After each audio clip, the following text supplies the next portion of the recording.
ladies and gentlemen. Good morning once again. I first have to perhaps apologize for the title, Vision Security Research. There was a German chancellor called Helmut Schmidt who said, if you have got a vision, you should see a doctor. But don't worry, my vision is based on some facts and official statements.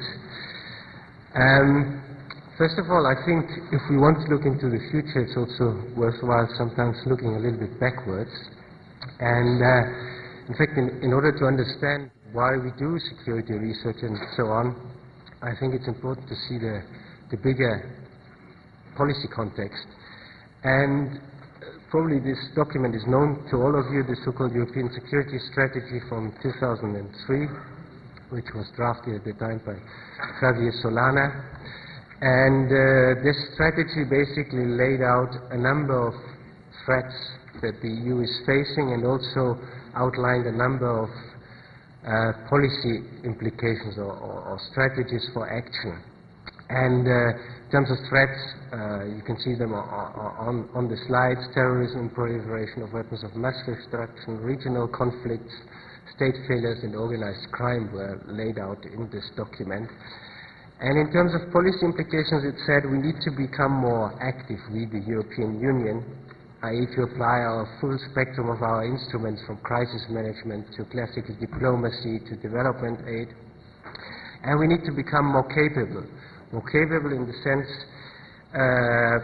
to have better diplomatic abilities, to have a common threat assessment, to have greater capacity to bring our civilian resources to bear, and more capable evidently needs also to be supported with R&D efforts. That's why I've underlined it here.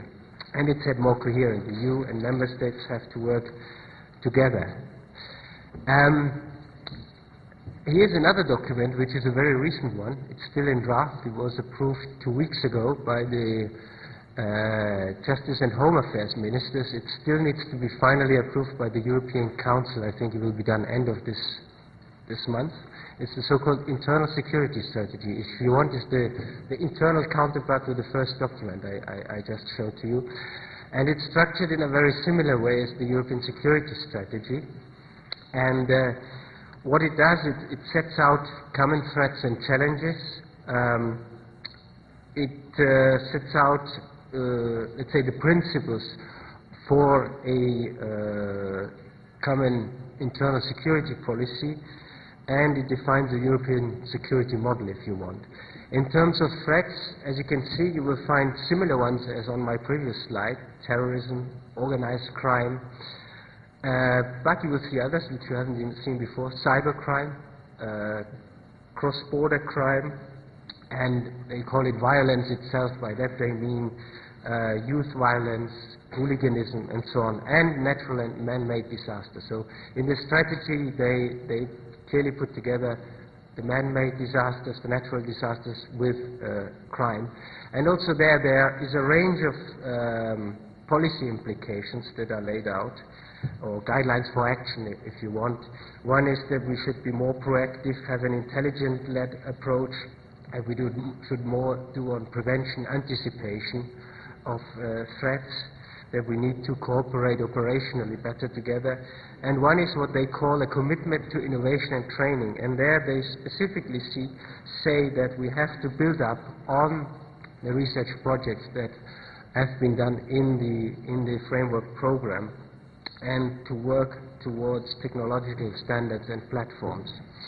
So this is the broad policy framework, if you want, and one is very recent. I don't want to go into detail of this because probably you know this, but just to say that FP7 security research didn't come just out of the blue. There was a group of personalities in 2003 that set up the idea that it should be a mission-oriented program, so not a technology-oriented, but a mission-oriented program. We then had a preparatory action for security research where we basically tested whether it's possible to do security research in the framework program. Then we had ESRA, which basically laid out the areas where we should do research on in FP7. And now we have FP7, and an issue that already was mentioned is